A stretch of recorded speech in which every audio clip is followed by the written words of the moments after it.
Olá, amigos do canal Alimento da Alma, do Grupo Espírita Leon Denis. Nós estamos aqui mais uma vez para dar continuidade ao nosso estudo da biografia de Leon Denis, escrita por Gaston Luce. Leon Denis, o apóstolo do Espiritismo, sua vida e sua obra, que nós estamos começando, né? Hoje nós estamos no 6º estudo, então nós vamos iniciar hoje a parte 4 da obra, que já vai começar a falar sobre o apostolado de Leon Denis, sobre as obras, né, e tudo mais. Então a gente já antes pede já para que se inscreva no canal, compartilhe, deixe o seu comentário, a sua opinião, a sua crítica, né? A gente está com o intuito aqui de fazer um estudo duradouro, um estudo que vai trazer outras obras de Leon Denis. Então os comentários, o compartilhamento, as curtidas são muito importantes, né, para que a gente possa ter um feedback do público.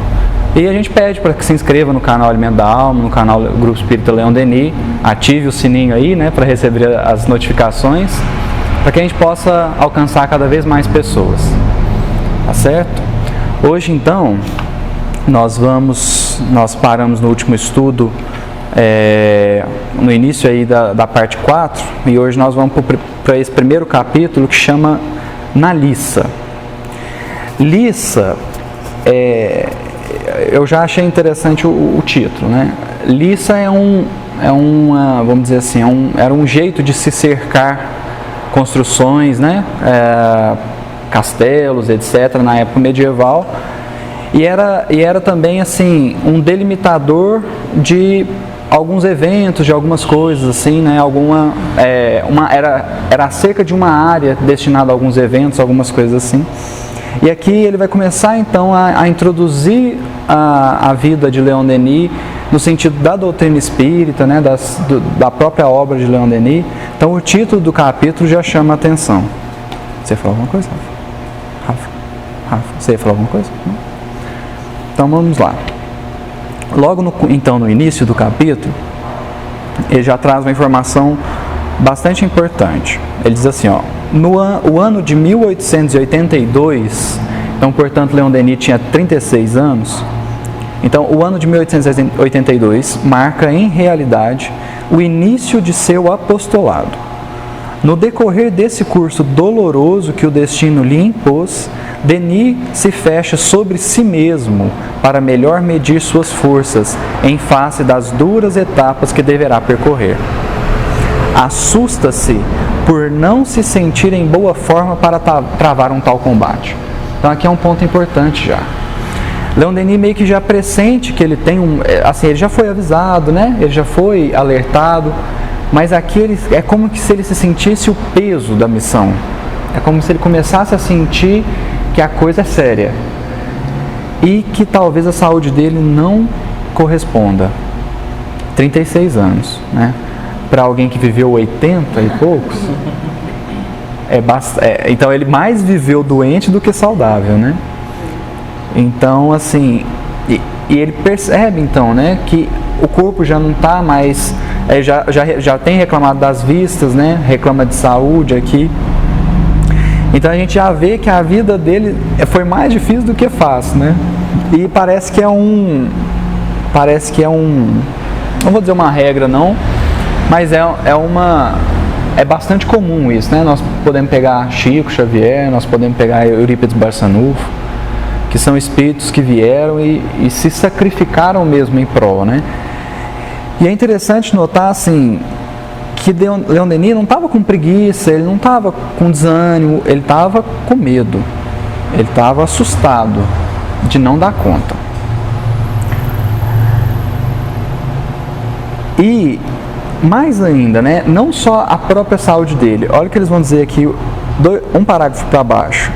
O materialismo invade em fortes ondas de maré deletéria, solapando os altos cumes da inteligência.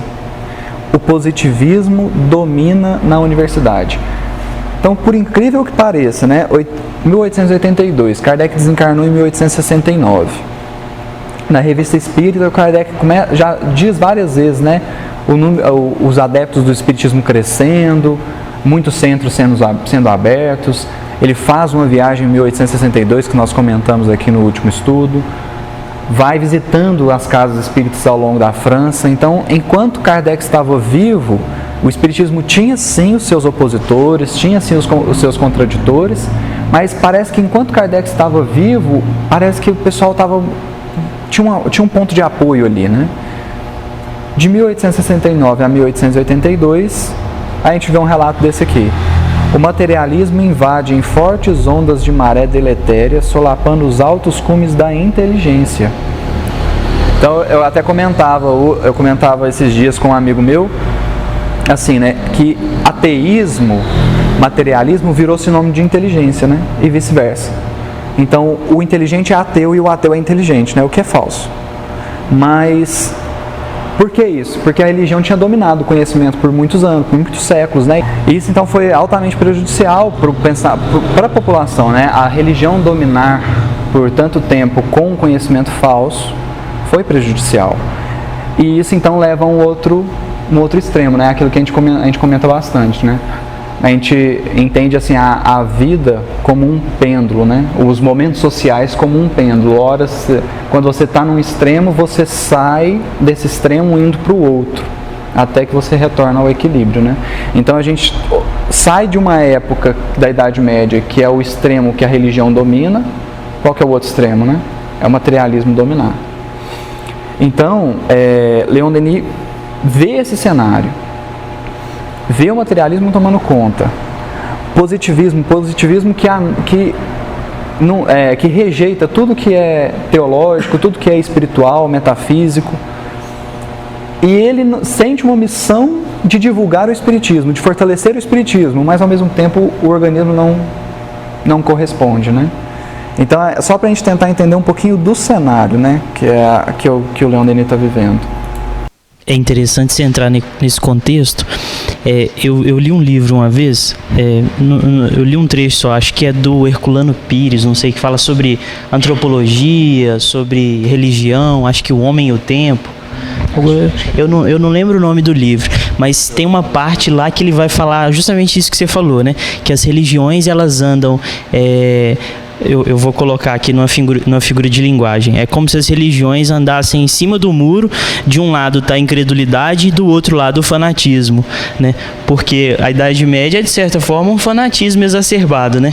Onde as pessoas creem sem questionar.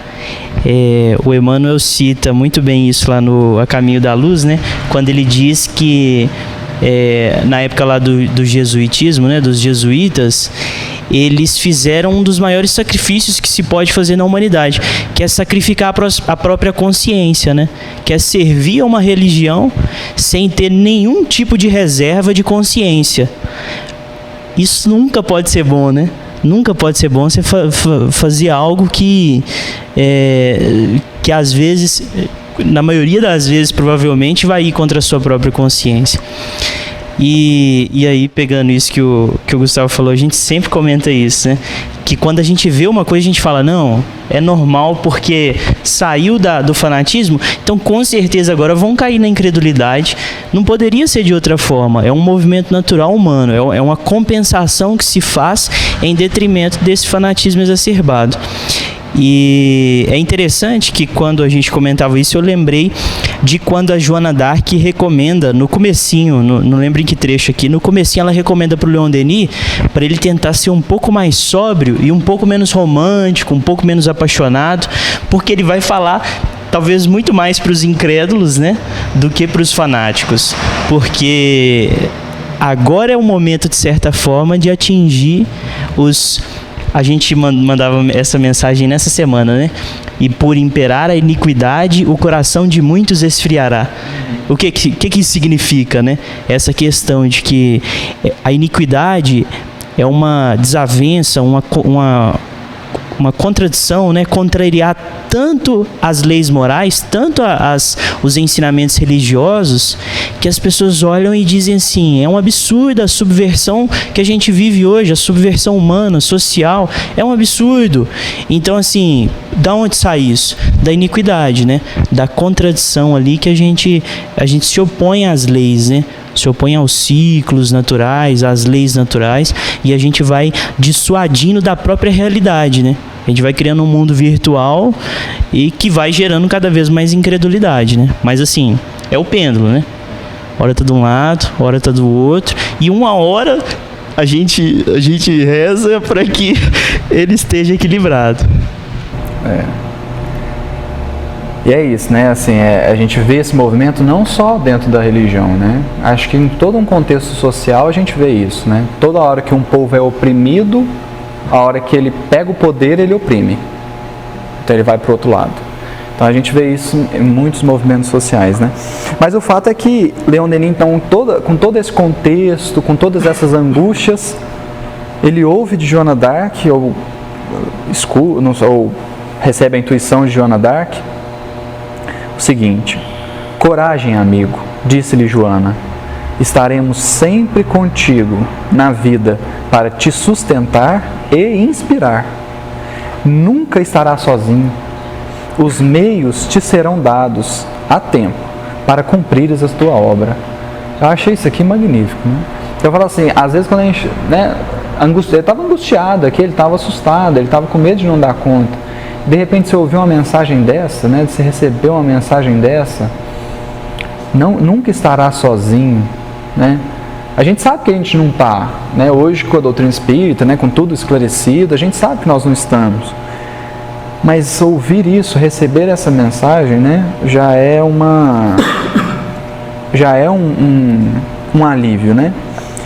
E como se não bastasse Joana d'Arc, que ele já conhecia a história, que ele sabia de quem tinha sido, ele vai a uma reunião mediúnica, uma reunião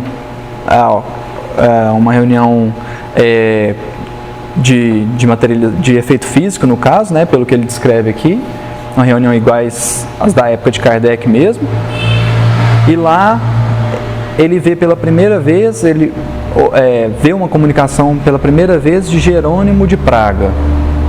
Então ele que já tinha Joana d'Arc, quase que eu falei Joana de Ângeles, ele que já tinha Joana d'Arc como protetora mesmo, que estava sempre presente, vê uma mensagem à primeira vista de Jerônimo de Praga. É uma mensagem simples, né? Diz assim, ó: Deus é bom, que sua bênção se estenda sobre vós como orvalho benfazejo, porque as consolações celestes são prodigalizadas apenas para os que buscam a justiça. Lutei na arena terrestre, mas a luta era desigual. Sucumbi, porém, de minhas cinzas surgiram defensores corajosos. Eles marcharam na rota em que eu caminhei. Todos eles são meus bem-amados filhos. E aí então Leon Denis, em seguida, no mês de março seguinte, após essa comunicação, Leon Denis recebia de Jerônimo de Praga a garantia formal de uma assistência que não deveria faltar um só dia. Vai, meu filho, no caminho aberto à tua frente, marcharei atrás de ti para te sustentar. E como Leon Denis ainda pergunta se seu estado de saúde lhe permitirá estar à altura da tarefa, recebe a seguinte mensagem: coragem, a recompensa será mais bela. Desde esse dia, o jovem mestre se decidiu pelo caminho de onde não se pode sair nem retroceder sem risco de uma queda irreparável. Eu queria comentar um pouquinho isso aqui. Do jeito que, assim, fica parecendo que é como se Leon Denis tivesse coagido, né? Como se ele tivesse sendo obrigado a executar o que estava sendo executado, né? Porque se a gente lê simplesmente, olha, desde esse dia o jovem mestre se decidiu pelo caminho de onde não se pode sair, nem retroceder sem risco de uma queda irreparável. Fica parecendo assim, né? Nossa, Leon Denis tem que fazer, ele tinha que fazer, se ele não fizesse ele estava expulso da terra, né? E não é, nós sabemos que não é assim. A questão toda imagina que você desencarna, aí chega o seu protetor do seu lado e fala assim: olha, estava programado para você fazer isso. Aí você já olha e fala assim: meu Deus do céu. Mas fala assim, eu não fiz nada disso. Era para eu ir para cá, eu fui para cá. Aí a questão é, será que vai ter benfeitor do seu lado falando assim, poxa Gustavo, você falhou muito, hein? Você não podia ter feito isso, você tinha que ter feito ação. Será que é espírito superior que vai fazer isso? Será que é Deus que vai fazer isso? Jesus vai aparecer do seu lado? Tarso, assim não dá, meu amigo. Não é nenhum espírito superior que vai fazer isso. Porque nós não estamos aqui para sermos julgados. Aí a questão é assim, acho que nós já comentamos isso aqui, mas Jesus vem e fala assim, não julgue para que não sejam julgados. Mas se julgar, da mesma forma que você fizer, será recebido. Por quê?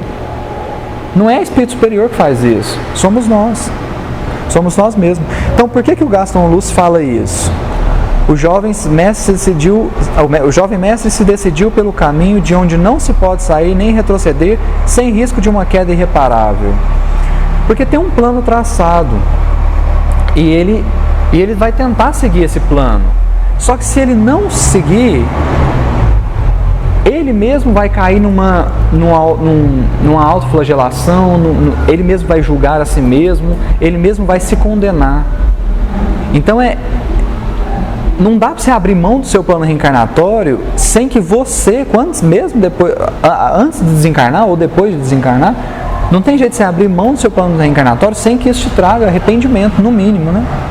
Um espírito com mais consciência, ele fica no mínimo arrependido, né? Quer falar alguma coisa, Gabriel? Não sei se tá ligado. Tá. Mas só queria fazer um comentário também, porque não foi obrigado a ele fazer, né? Assim, não foi obrigado. Então foi uma escolha. E aí lembrando em Obras Póstumas, acho que é no capítulo Minha Missão do Kardec, né? Que eu acho fantástico. Que ele fala, tá, beleza, vocês estão falando aí que eu tenho essa missão, pá, mas e se eu não fizer? Fala, não, se você não fizer, outro vai fazer. Então assim, o Leon Denis tinha essa possibilidade, né, essa missão, mas certamente se ele não fizer, seria outro. Então assim, não teria prejuízo para o espiritismo. Ele teria prejuízo apenas para ele que não fez, que escolheu fazer, né? Exatamente. É muito bom esse comentário, porque quando a gente vê assim, até Kardec era substituível, né? Porque várias mensagens, né? Minha missão lá no Obras Póstumas, né? E uma delas realmente ele fala isso, né? Então Kardec era substituível, todo mundo é. Eu discuti isso com o meu irmão outro dia, que eu falei para ele assim, olha, para mim a única missão em que não se poderia ter equívocos, assim, não podia errar, mas nem uma vírgula, Jesus. Por exemplo, se não fosse permitido haver falhas na codificação do Espiritismo, fala assim, não, esse plano tem que ser executado perfeito, Jesus viria de novo. Então, fala assim, não, mas então conta com a cooperação de Kardec. Kardec vem com seu bom senso, com seu conhecimento, e se ele tivesse desistido, teria outros. Então, não era uma prova assim, tinha um plano B, vamos dizer assim, né? E eu fico me perguntando assim, na época de Kardec mesmo, depois vem Gabriel Delany, Camille Flammarion, Ernest Posano, o próprio Leon Denis. Aí eu quero dizer assim, são pessoas que talvez estivessem com a preparação, não sei se igual a de Kardec, mas que eles próprios poderiam ter falhado. Porque se Gabriel Delany falha, talvez venha outro. Se Leon Denis falha, talvez venha outro cobrir, né? Então assim, o único para mim que não é substituível, o único que não tem como é Jesus. O resto, todos nós somos, né? Então é muito, muito pertinente esse comentário seu por causa disso. Para a gente ter noção assim, que seria muito pior para ele, enquanto consciência, enquanto compromissos assumidos, né? E aí,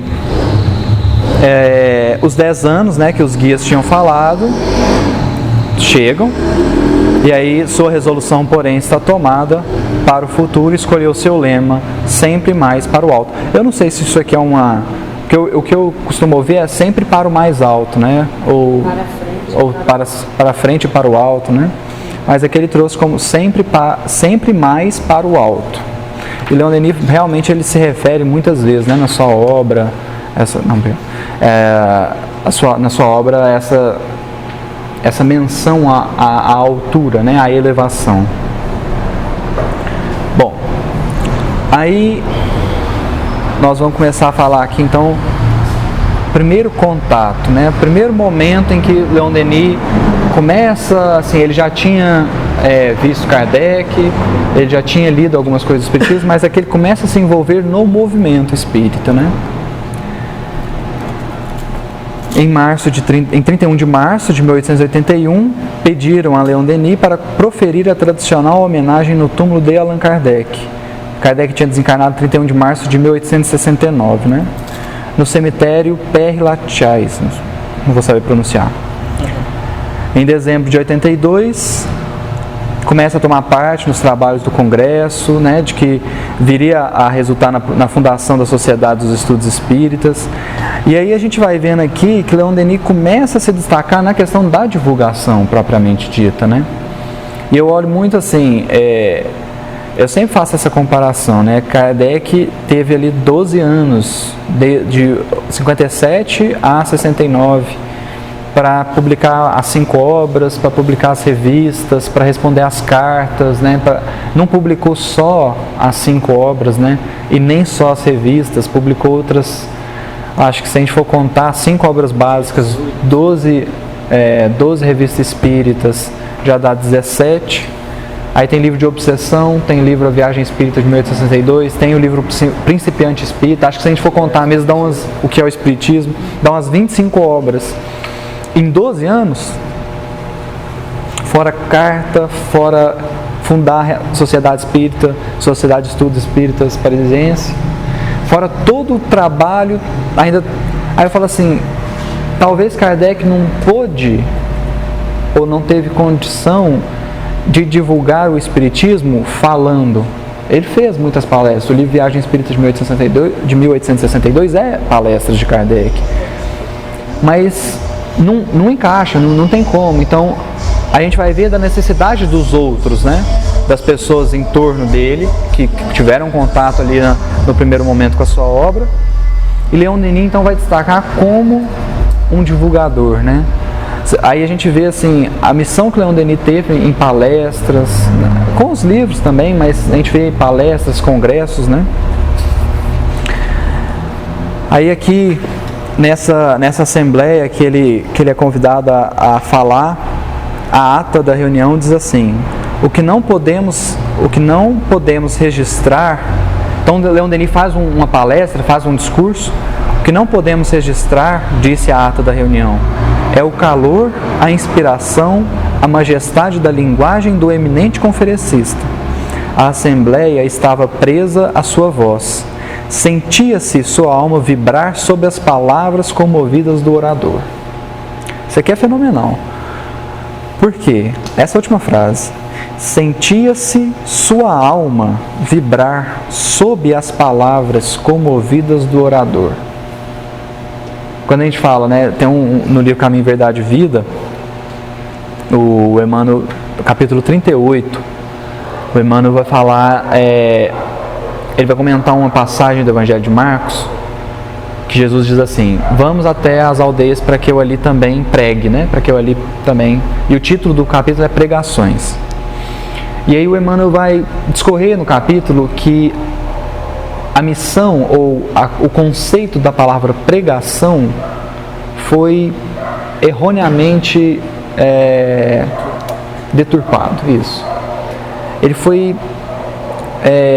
perdeu o significado. Aí ele começa falando assim: a política tem tribuna, a religião tem púlpitos. Todo mundo que ensina está fora. Todo mundo que ensina tá eu aqui ensinando e alguém ali aprendendo. Aí é muito interessante que ele fala assim: o problema é que quem ensina hoje fala uma coisa e faz outra. E diz assim, aí ele fala assim: e isso gera uma perturbação nos ouvintes, que se veem permitidos a trocarem a roupa do caráter. Aí essa expressão ela é perfeita. Por quê? Eu estou vendo o palestrante espírita, ele fala uma coisa e faz outra. Eu vou na igreja, o padre fala uma coisa e faz outra, o pastor fala uma coisa e faz outra. O político é um discurso na propaganda política, na hora que vai para o poder é outra coisa. Nós no dia a dia a gente dá um conselho e não segue o conselho, né? A gente fala, nossa, você devia fazer isso, mas quando a gente passando pela situação, nós não fazemos, né? Aí o irmão fala assim, aí isso causa uma perturbação nos ouvintes, que se sentem à vontade para trocar a roupa do caráter. Então ele comparou caráter a uma roupa, uma coisa que a gente veste, né? E aí ele vai falar assim, que Jesus entendia pregação por falar e fazer. E ele termina falando assim, é por isso que os evangelhos nos dizem que Jesus vestia uma túnica alva e sem costura na hora do Calvário. Sem costura, sem remendo. Porque ele compara caráter à roupa. E ele comenta a roupa de Jesus na hora da crucificação. Por quê? Porque Jesus é extremamente coerente entre o que ele falou e o que ele fez. A crucificação, quando a gente para analisar a crucificação é o testemunho de toda a moral. Até aquelas que a gente acha que não tem que levar ao pé da letra. Para ele foi ao pé da letra. Porque quando alguém te bater numa face, apresentar também a outra. Aí você olha e fala assim, não, mas não é possível. Aí você fala assim, Jesus fez o quê? Bem-aventurados os perseguidos pela justiça. Aí vem uma injustiça na sua mão e fala assim, eu vou ter que processar. Aí Jesus faz o quê? Então Jesus, ele exemplifica do beijo de Judas a ressurreição, né, a materialização, vamos dizer assim. Ele exemplifica toda a moral. Então aí o Emmanuel chama atenção para isso. Que a pregação de Jesus é palavra e ato. Não é nem só fazer e nem só falar, é os dois, né? Por que isso? Porque quando você fala de algo que você faz, a sua fala tem força. Então assim, o Tarso pode me contar um problema, eu viro para ele e falo assim, nossa Tarso, acho que você devia fazer isso, isso e isso, ponto. Ou ele pode me contar um problema e falar assim, eu já passei por isso. E quando eu passei por isso, eu fiz isso, isso, isso. Qual dos dois tem mais força? A pessoa que tem a experiência, que fala com sentimento, que põe verdade na palavra, acontece isso que aconteceu com o Leon Denis aqui. Então, por que Leon Denis tinha isso? Porque a fé dele era tão grande no que ele estava falando, ele tinha tanta convicção no que ele estava falando, que isso extravasa, e isso passa para as palavras dele, né? Então a gente vê, todos os relatos que a gente vê de palestras, de discursos de Leon Denis, a gente vê isso, porque ele não estava falando por falar, ele não estava só usando palavras bonitas, né? Ele estava falando de algo que ele acreditava, de algo que ele estava lutando por aquilo mesmo, né? E aí aqui vem falar então das conferências dele, né? O Gênio da Gália, que ele faz em várias cidades. E aí, tem uma coisa interessante que eu queria destacar aqui, que é assim, os dirigentes do movimento espírita, é fácil de se adivinhar, desejavam a colaboração de um orador dessa envergadura. Lemarie, que nessa época se ocupava do espólio da viúva de Kardec, tinha pressa de encontrar Leon Denis para se entender com ele, desejando uma ação conjunta no interesse da causa. Então, tinha Leon Denis, com todo o propósito, com toda a boa vontade, Lemarie então quer chamar ele. Aí Lemarie escreve para ele em 31 de maio, dizendo assim, o senhor Jean de Bordeaux, o nosso amigo Lessard de Le Mans e este seu servidor pensam justamente que você deve nos ajudar em todas as iniciativas a favor do espiritismo. Pessoalmente, creio que você tem uma missão a preencher, que os jovens devem ter a oportunidade de demonstrar sua boa vontade. E você, meu amigo, é um homem de boa vontade. Então aqui é interessante, quando a missão vem, ela é notada, né? Então assim, Leon Denis já tinha recebido a instrução dos guias, já tinha recebido de Joana d'Arc, já tinha recebido de Jerônimo de Praga. Vem mais uma opinião aqui, é quase uma universalidade dos ensinos dos Espíritos, né? Então, algo que já dissesse para ele assim, olha, a sua missão realmente ela é grande e eu acho que você tem que agir, tem que fazer, né? Só que Leon Denis vai responder isso só em 13 de junho. Então, aqui nós estamos em 1883. Aí eu vou ler a resposta toda do Leon Denis, mas eu quero puxar só uma parte, se alguém quiser fazer algum outro comentário. Tá? Caro senhor e irmão em crença, no retorno de minha viagem encontrei sua carta de 31 de maio. Também meu pai me deu conhecimento de sua visita e das amáveis propostas que fez para mim. Não posso senão aprovar suas intenções e fazer justiça a seus perseverantes esforços. Compromissos para com a firma de comércio, na qual tenho importantes interesses, não me permitem, no momento, aceitar uma obrigação permanente, trazendo certas responsabilidades. Todavia, como no passado, estou disposto a consagrar minhas folgas à propaganda espírita. Assim que chegar a época das conferências, isto é, de setembro a abril, estarei à disposição das sociedades e me dirigirei às localidades onde minha presença possa ser útil, e isso de forma sempre gratuita e desinteressada, pois meus recursos pessoais me dispensam de recorrer a qualquer ajuda material.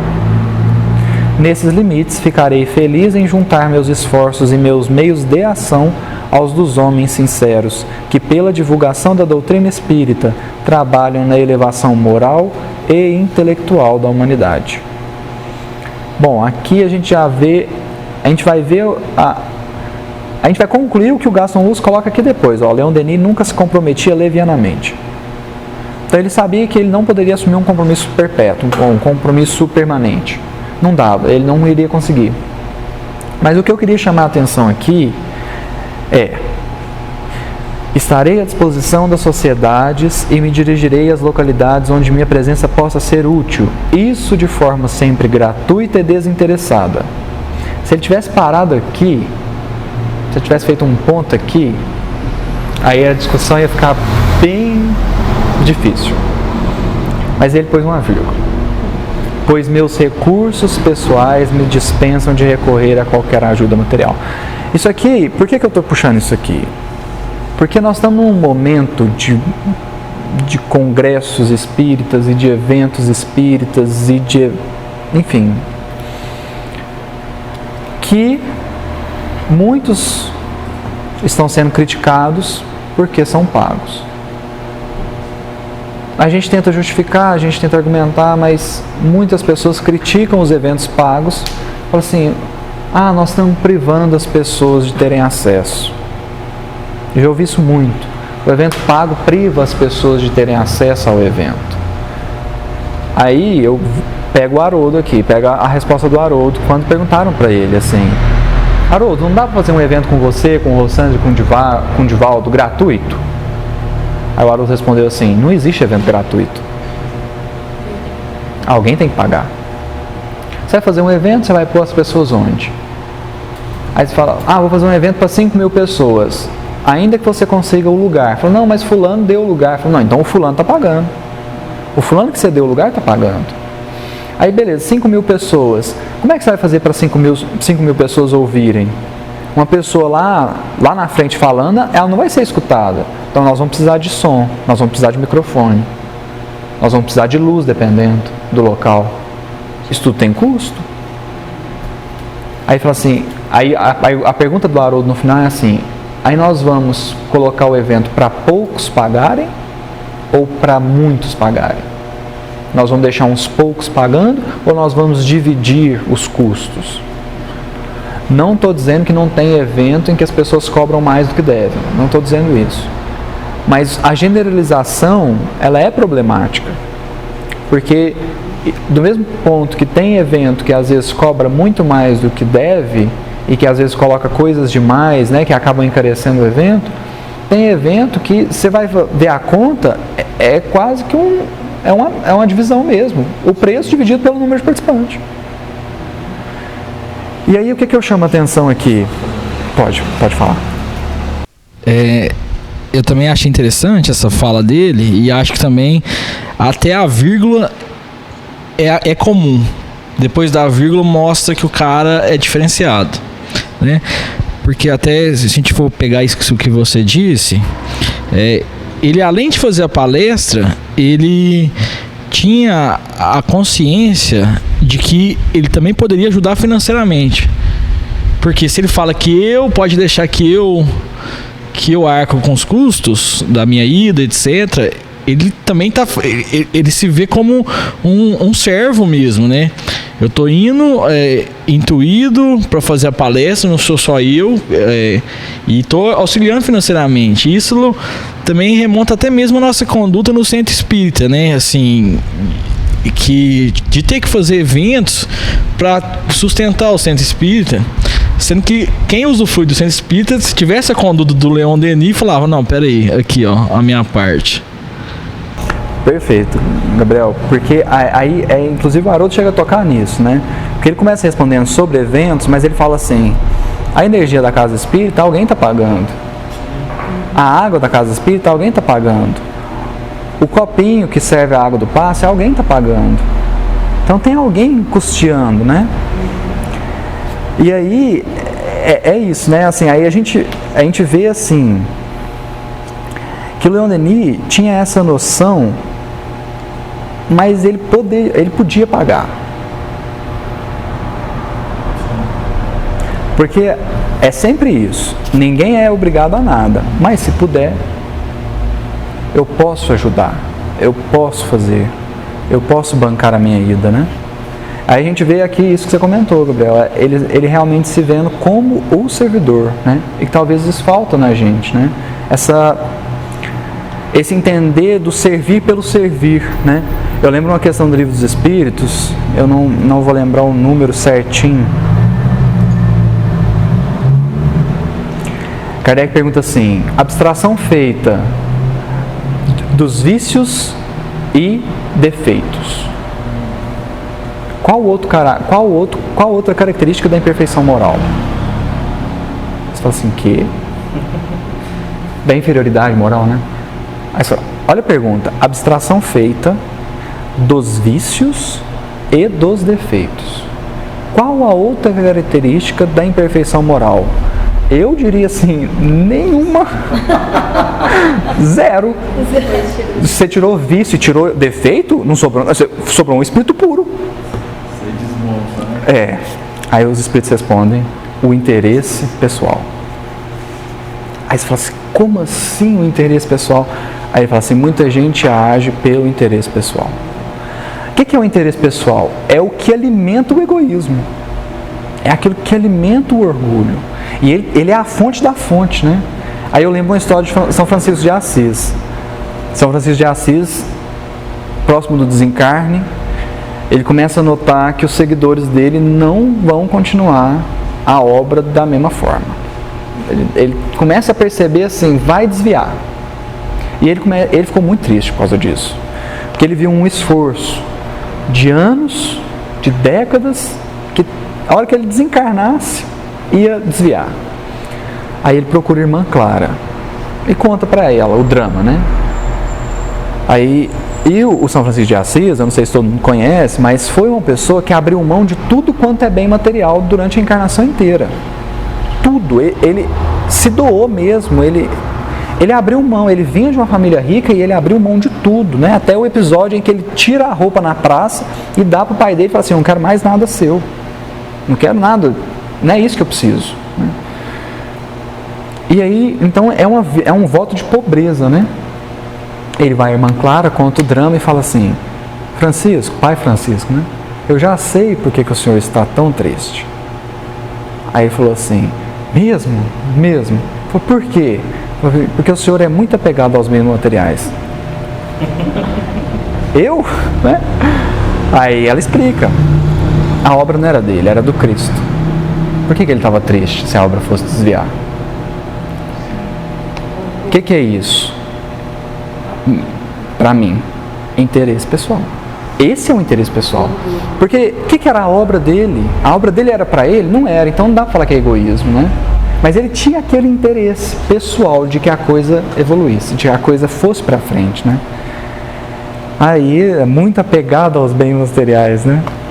Mas é isso, então assim, é a gente ter essa noção de que a gente tem que servir por desinteresse. Isso talvez seja o mais difícil. Porque a gente sempre pensa assim, nosso lar, né? Colônia espiritual, eu que me aguarde, né? A gente está sempre, às vezes, pensando, né? Um bônus hora. Então, assim, é um servir por desinteresse. E quando o Leon Denis, então, coloca os seus recursos pessoais à disposição da divulgação espírita, a gente vê isso, né? Eu noto esse desinteresse pessoal, que é lutar pela causa, né? Não porque eu estou ganhando algo ou porque... Não. É fazer o bem pelo bem, ponto, né? Aí aqui ele vai continuar falando das palestras do Gênio da Gália. Aí aqui ele vai se dedicar particularmente à vida de Joana d'Arc. E aí então Gaston Luce faz a conclusão, né, do capítulo, já demonstrando então que aquele espírito Sorella era Joana d'Arc, né, que sempre acompanhou Leon Denis. Aqui ele propõe um raciocínio de Leon Denis. E aí é interessante esse último parágrafo do capítulo, diz assim, ó, desde então, Leon Denis mediu o campo de seu trabalho e fincou suas estacas num terreno sólido.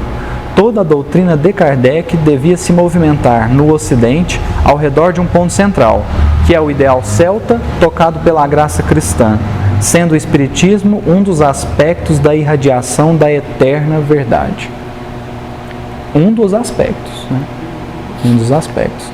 É muita pretensão a gente pensar que a gente tem a verdade toda, né? Alguém quer fazer algum comentário? Não? Tá tranquilo? Tá. Então, seguindo aqui, ele vai comentar então agora das primeiras obras de Leon Denis. Eu já queria particularmente pular lá para o Progresso, mas vamos só comentar um pouquinho aqui. Suas primeiras publicações datam de 1880. Primeiro livro, ou livreto, ou qualquer coisa assim, o William até trouxe aqui no estudo passado, Tunis e a Ilha da Sardenha. Aí ele vai fazer algum comentário aqui sobre como que é essa obra. Não sei se vocês destacaram alguma coisa. Você quer comentar alguma coisa sobre...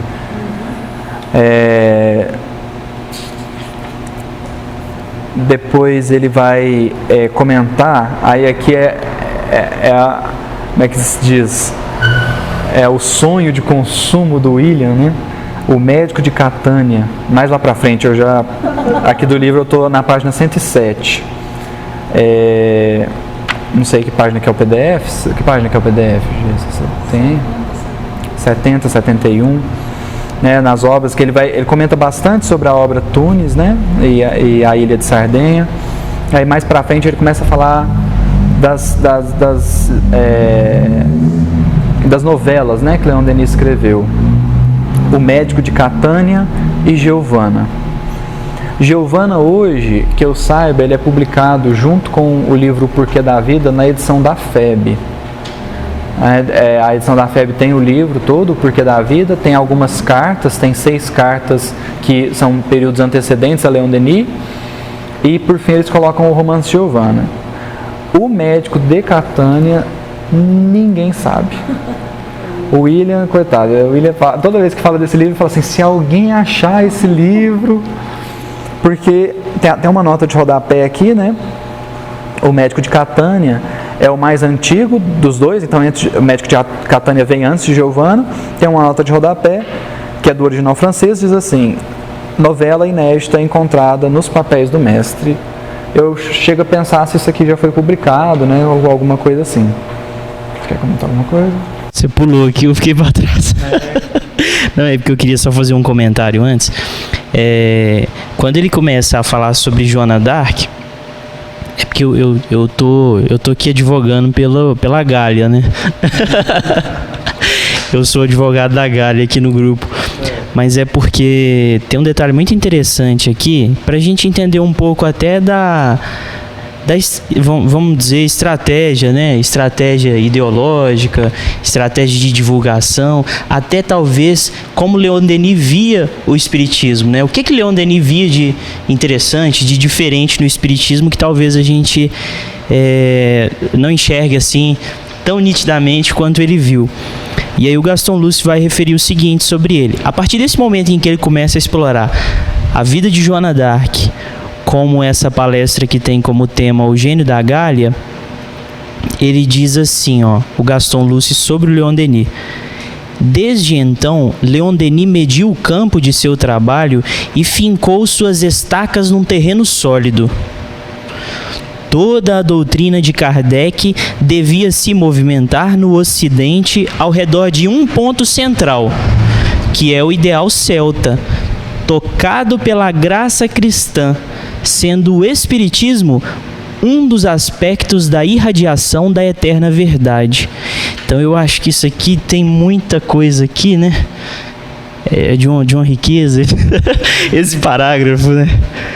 E eu não gostaria de explorar muito mais, mas me vem muito um tema central ali dessa frase que o Gaston Luce disse sobre a estratégia de Leon Denis, sobre a visão do Leon Denis, que foi aquela frase que a gente comentou lá no terceiro estudo, lá do gênio céltico, sobre que o ideal celta ele vai prosperar quando, depois de muito tempo ter guardado o contato, né? O intercâmbio entre os dois mundos, o visível e o invisível, o ideal céltico ele só vai prosperar, ele só vai se concretizar o dia que a gente retomar, né? Retomar esse contato. Então eu acho que isso aqui é muito interessante nesse sentido, né? Com certeza tem muito mais a se explorar nessa fala aqui do Gaston Luce, mas um dos pontos principais que eu consigo ver aqui é esse intercâmbio, né? Esse intercâmbio constante, porque a própria biografia do Leon Denis é isso, né? O intercâmbio constante e permanente. Ele é um homem dos dois mundos. Quem que a gente lembra, né? Um homem de dois mundos, o Chico, né? E eu via ainda bem que a gente lembrou do Chico, né? Porque é um exemplo patente atual de duelo forte entre os dois mundos. Eu vi uma palestra esse final de semana que alguém que acompanhava o Chico, acho que é Adelino Silveira, e aí uma vez ele pensando, né, nossa, esse pessoal vem aqui, né, o Chico é um homem extraordinário mesmo, e aí o Chico coincidentemente pergunta para ele, né, ô meu filho, por que você acha que esse pessoal vem de longe, né, de outro país para vir me ver, né? O que você acha que eles vêm procurar aqui, né? E aí diz ele que falou assim, nossa, eu acabei de pensar nisso, né? E eu não posso esconder dele, né? Não posso esconder dele. E aí diz ele que tão espontaneamente veio a resposta assim, dizendo assim, Chico, eu acho que o pessoal tem muita saudade de Jesus, né? E em você eles suprem essa saudade, né? Então assim, acho que é uma saudade mesmo, né? É o elo perdido, né? Que a gente tenta retomar, e aí em cada pessoa diferente a gente vê uma pitadinha, né? Uma pitadinha desse sal, né? Desse sal que tempera a terra, né? Mas isso que você falou, que você está falando aí, né? Essa frase, o ideal celta, tocado pela graça do cristianismo, né? Porque a gente pode ter um intercâmbio com o mundo espiritual sem a moral cristã. E a gente pode ter a moral cristã sem o intercâmbio espiritual. Uma coisa não depende da outra, né? E quando você junta os dois, aí você tem a moral justificando o intercâmbio e o intercâmbio estudando a moral. Então a gente vê esses dois realmente unidos, né? Porque essa parte, os celtas, né, os druidas, eles eram muito espiritualistas, né? O próprio hinduísmo, né? Mas aí nas palavras de Emmanuel, que se perdeu nas castas, né? Isso é Emmanuel que falou, né? Eu estou falando não. Os párias, né? Que aí o hinduísmo ele vinha bem até a ideia das castas, né? A partir da ideia das castas, Que aí começou uma ideia assim, eles são reencarnacionistas, mas se você dá a casta X, você sempre vai reencarnar na casta X. Então, não, é reencarnacionista sem ter evolução, né? Então, o poderoso, ele sempre vai ser poderoso, né? E o excluído sempre vai ser excluído, né? Então, a ideia das castas, nas palavras de Emmanuel no Caminho da Luz, é o que desviou o hinduísmo, né? Mas o fato é que essa questão de reencarnação, essa questão de intercâmbio espiritual, as coisas não são ideias novas, né? Tanto que na introdução do Evangelho segundo o Espiritismo, Kardec já coloca Platão e Sócrates, né? A questão é que agora nós temos um intercâmbio com a moral. Aí que está a diferença, né? Aí, falando, aí ele vai começar a falar aqui sobre o médico de Catânia. O que é a história? A história, eu vou dar uma resumida aqui, mas é o seguinte, vai contar a história de um médico muito virtuoso, pelo que ele relata aqui, né? Eu acredito assim, tudo que nós temos dessa obra, O Médico de Catânia, é o que o Gastão escreveu aqui. Eu não sei se essa obra chegou a ser publicada, depois a gente vai até ver com o William. Mas então é a história de um médico com muitas virtudes, né? Com um médico muito bom, que conheceu o Espiritismo e aí ele começou a ser meio que invejado, né? Por causa disso, ele atendia algumas pessoas de graça, né? E tal, foi muito mal visto por causa disso. Mas aí o fato, assim, o que me chama a atenção nessa novela é aqui os últimos 2 parágrafos que o Gaston Luz traz dessa obra, que ele vai contar que o médico, chama Fósculo, ele conheceu uma moça chamada Rafaela. O Fósculo era casado, mas a relação com a Rafaela era de amizade, não era uma relação, não dá a entender assim que não é uma relação amorosa. Mas aí, olha só, Fósculo tornou-se grande amigo da moça. Para o médico, ela era um anjo consolador. Rafaela é amada por um perigoso contrabandista, cujo coração está envenenado de ódio contra o médico, porque, não sem motivos, vê nele um obstáculo a seus perversos desejos. Já dá para imaginar o que esse contrabandista queria com a Raquel. Certa manhã, descobrem na estrada Fósculo apunhalado. Esse trágico fim vem resgatar um crime cometido em vida anterior, do qual o doutor já havia tido a revelação. Então é o resgate, né? Então Leon Denis conta toda uma história. O que eu acho interessante aqui desse romance, dessa novela, vamos dizer assim, né? É uma pessoa com grandes virtudes, seguidor da doutrina espírita, aí você fala assim, não, esse aí não vai sofrer não. Desencarna resgatando um crime. Então talvez a gente pode olhar uns aos outros hoje e falar assim, não, esse aí não tem coragem de matar não, por ser quem ele é hoje. Mas há evolução em todos os aspectos, né? O próprio desencarnar, acho que ele acorda em nós muitas coisas, né? Então, aí você fala assim, pode um criminoso de ontem encarnar como um virtuoso de hoje? Pode. Nós poderíamos citar Paulo aqui, que na mesma encarnação, claro, né? Que o Saulo já era um espírito muito evoluído, né? Mas é alguém que se descobriu. Então, assim, essa questão de o virtuoso de hoje, às vezes ele é alguém arrependido, né? Altamente arrependido, e que resolveu se esclarecer de fato, né? Com força de vontade. E aí depois ele vai contar aqui a história de Giovanna. Você quer comentar alguma coisa? Quer comentar alguma coisa? Vai contar aqui a história de Giovanna, que, né, que tá no livro Porquê da Vida, pela editora da FEB. É a última parte lá do livro, é o romance. Aí a história desenrola na Itália. E aí a Giovanna, em certo momento, conhece um rapaz. Tudo leva a crer que eles têm uma relação muito muito forte, né? Um amor pelo outro, só que a Giovanna desencarna de uma doença. Ela contrai uma doença e desencarna. Só que ela não desliga do Maurício, né? Ela ainda fica ligada a ele, né? E aí tem uma frase bem bonita, assim, umas colocações bem bonitas que eu gostaria de ressaltar. Aqui para mim vai estar na página 110. Ele ainda está descrevendo, né, sobre a história e tal. E aí, olha só, o Gaston Luz traz assim: o belo sonho, né, o sonho de casar, desmoronou-se. Maurício está arrasado, prostrado, o coração dilacerado diante da forma tão bela, tão querida e já fria. Em torno dele nada mudou. O lago tremula aos raios da lua. Tudo é luz e canto no seio da natureza suave e perfumosa. Eis o que a morte fez de sua efêmera felicidade. A morte? Não.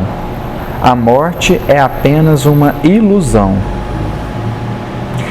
Aí, no parágrafo seguinte: numa noite de inverno, quando sozinho, Maurício medita sobre as páginas de um livro diante da lareira.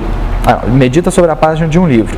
Diante da lareira, o anjo, materializando-se, reaparece como outrora, a tocar ao piano sua melodia preferida e assim lhe dizer que nada pode separar os que verdadeiramente se amam. Desde então, o jovem advogado é um outro homem. Nada lhe interessa mais na vida do que o dever imperioso revelado por Giovanna. Proclamar a verdade, servi-la com todas as forças e por todos os meios será o objetivo de sua vida. Mas aqui, assim, o que eu acho interessante é assim, quando você diz, né, o Espiritismo é o Consolador prometido por Jesus. Por quê, né? Por que nós dizemos isso? Porque revelou o mundo espiritual? Não só por isso. Porque assim, eu não sei dizer se tem algo mais consolador que você possa falar para alguém quando esse alguém está enterrando um parente, um amigo, uma mãe, um pai, um filho. Você vai lá para essa pessoa e falar assim: olha, ali está só o corpo, seu filho vive, o seu pai está vivo, não morreu. Descortinar é isso, né? A morte aqui, essa frase é perfeita, né? O André Luiz fala uma coisa parecida na introdução do Nosso Lar, né? Não, a morte é apenas uma ilusão. Na introdução do Nosso Lar, o André Luiz fala assim: a vida não cessa. A vida é fonte eterna e a morte é o jogo escuro das ilusões. E porque, assim, não só pela questão de não morrer, né? Mas porque a morte te revela. O desencarnar te revela. Não tem jeito de você fingir outra pessoa no plano espiritual. Mas aqui o ponto é esse, né? É o consolo, né? O consolo de ninguém morre, de que a vida continua, né? E aí Leon Denis traz essa história, que é belíssima também, para ilustrar isso, né? Olha, nada pode separar os que verdadeiramente se amam, que é o que Kardec vai falar, né? Kardec fala assim: o amor que nasce por causa do corpo morre com o corpo. Então a atração física, aquela atração de corpo, morre com o corpo. Não passa para o plano espiritual. Mas o amor verdadeiro, ele não é corpo, né? Não é corporal. Então nada pode separar os que verdadeiramente se amam. Alguém quer comentar alguma coisa? Quero aproveitar essa fala do Nosso Lar. É porque foi muito bom o complemento que você fez sobre a inserção da moral cristã, né? Que é justamente explicando os objetivos, né? De por que se separa, né? Por que não existe uma existência só, ou por que não existe só o mundo visível, só o mundo material, ou só o mundo invisível, né? Então a gente tem que ir um pouco além, né? A gente tem que buscar os porquês. E aí lá no Nosso Lar, eu acho que é quase, não é uma piada, né? É sério. Quando ele diz lá que ainda a gente não pode atormentar os homens com a ideia de eternidade, né? Que não é questão de cautela, é justo, né? É justíssimo, né? Que ele fala, é justíssimo que o homem ainda não compreenda que ele vai viver por toda a eternidade. Porque a partir desse momento que você começa a se comportar como um ser eterno, um espírito imortal, algumas coisas passam a mudar, né? E eu acho interessante. O Giovanna é um livro muito bonito, eu peguei emprestado o do William um tempo atrás, mas na banca eu sempre recomendei o Porquê da Vida com Giovanna. É 2 por 1, né? E aí no final do livro, quando ela volta, ela vai falar justamente sobre o porquê. Por quê? Por que que eu voltei? Por que que me foi permitido voltar para te mandar uma mensagem, para te trazer essa consolação? Para que isso, né? Aí ela fala assim para o Maurício: é chegada uma hora em que os espíritos podem, segundo a permissão divina, se comunicar com os humanos. Por isto venho para guiá-lo, encorajá-lo, consolá-lo. Se quiser que esta existência terrestre seja a última para você, se quiser que a sua partida sejamos reunidos para não mais nos separarmos, consagre sua vida a seus irmãos, ensine-lhes a verdade, diga-lhes que o objetivo da existência não é adquirir bens efêmeros, mas de aclarar sua inteligência, de purificar seu coração, de se elevar para Deus. E aquela hora que você começou a contar da moral cristã, né, que você começou a falar e fez a junção, eu falei: nossa, como é que eu vou falar depois agora o que eu tô pensando? Lá naquela parte eu não sei se você vai lembrar, do Pensamento e Vida, quando o Emmanuel vai fazer a comparação entre instrução sem moral e moral sem instrução, né? Moral, assim, num ponto de vista de caridade, de amor, né? Que ele vai dizer assim: a instrução sem moral, a instrução sem caridade, é como se o viajor estivesse no deserto, e aí, instrução sem caridade, e aí ele está sedento, com sede, precisando de água, porque a água é a manutenção da vida, e aí ele pega e vê uma placa indicando que... Ele não fala desse jeito no livro, mas eu vou ilustrar para ficar melhor, né, o entendimento. Aí ele vê uma placa que 500 quilômetros para frente tem um oásis lá e uma fonte de água. Mas ele está no deserto, como é que ele vai caminhar 500 quilômetros sem beber água? Não tem jeito, é uma instrução. Está te guiando, né, para o caminho, mas não matou sua sede. E da mesma forma, a caridade sem a instrução, né, é como se fosse a fonte que está ali no meio do deserto, mas não tem placa.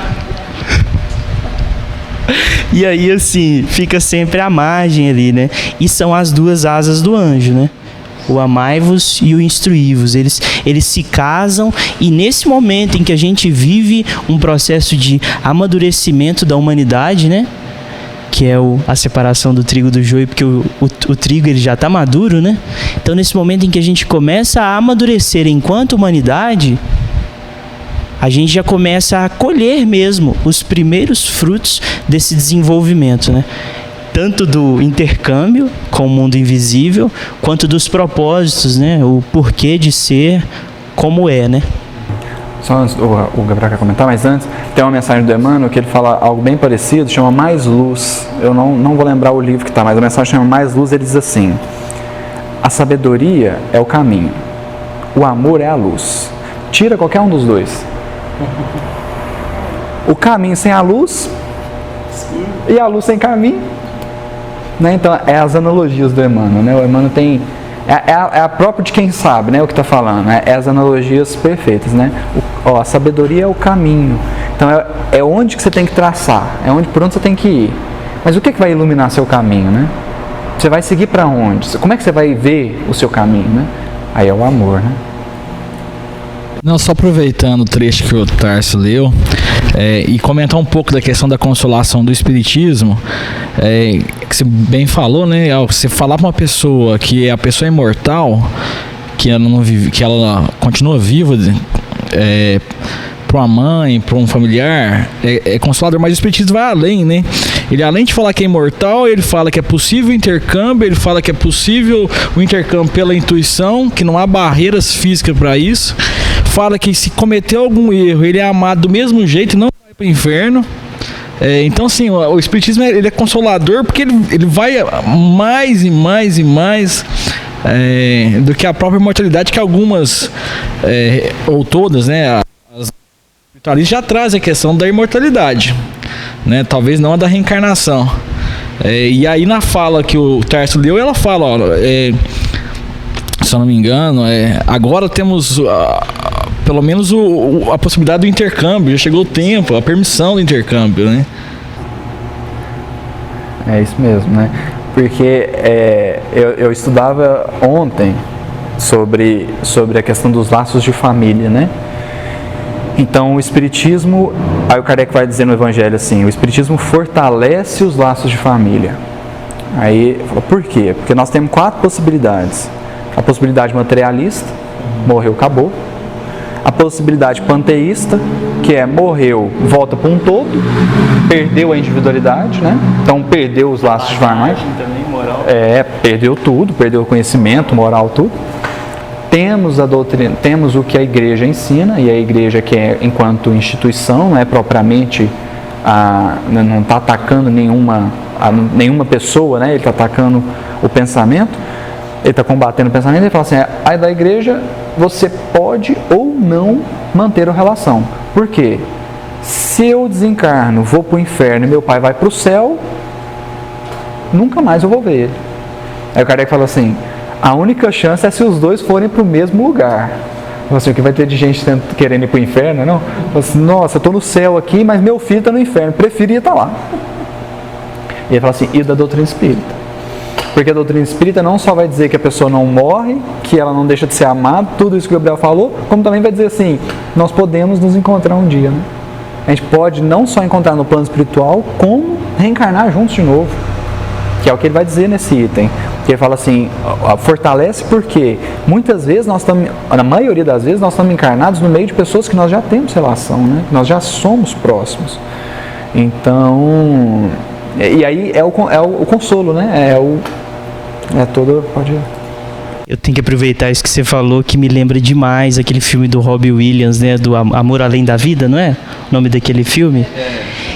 Em que acontece justamente isso, né? É porque lá eles tentam pintar o quadro de um mundo espiritual, mas ele fica, não é o espiritismo assim completo, é um quadro meio que intermediário, né? Porque, e é interessante a gente comentar isso, porque Setembro Amarelo, suicídio, né?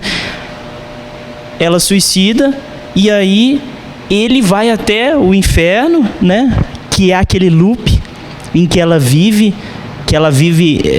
repetidas vezes a cena do suicídio, e para ele o que era preferível? Era preferível ele viver lá junto com ela em sofrimento, porque era o amor que ele tinha por ela, né? É o amor que ele tinha por ela, né? E o amor não é muito mais forte, mais nobre, né? Do que essas concepções que engedram de fato a incredulidade, né? Que é o que o Paulo fala lá no final, né? Tremo de ver toda uma sociedade sendo abalada em suas bases por má compreensão. A verdadeira sanção, porque existe a sanção, né? Se você comete algo mal, você vai colher os frutos daquilo que você plantou, né? Não tem como plantou maçã, plantou banana, vai colher maçã, vai colher banana. É a lei, né? A lógica. É a lógica. Tem com a misericórdia. Com a misericórdia, claro, né? Em sanções. Nem a pena dos homens é eterna mais, né? Como que a gente pode acreditar que Deus, soberanamente bom e justo, vai criar penas eternas, né? É inconcebível pra gente. Inconcebível. Alguém quer falar mais alguma coisa? Quer fazer alguma consideração? Bom, então é isso, pessoal. A gente agradece a quem está acompanhando a gente pelos vídeos. Reforçamos o convite.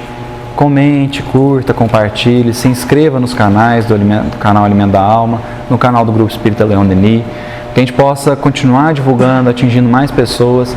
Lembrando sempre que o nosso estudo vai ao ar todas as quartas-feiras, às 21 horas, tem no Facebook, tem no YouTube. É só acompanhar a gente lá, manda os seus comentários. Página 77. Página, nós paramos aqui, é importante falar isso, nós paramos aqui então na página do livro, para quem estiver acompanhando pelo livro. Nós paramos na página 112, quando o Gaston Lúcio vai começar a falar do livro, né, da palestra que virou livro, O Progresso, e no PDF é a página 77. Tá? Então, para quem está acompanhando aí, também tem um linkzinho lá para o download do PDF do livro, né, porque o livro acho que está esgotado. Então é isso, a gente agradece a presença de todos, agradece a todo mundo que está aí nos incentivando, nos sugerindo melhorias, para que a gente possa fazer um bom estudo. Então a gente fica por aqui agradecendo sempre.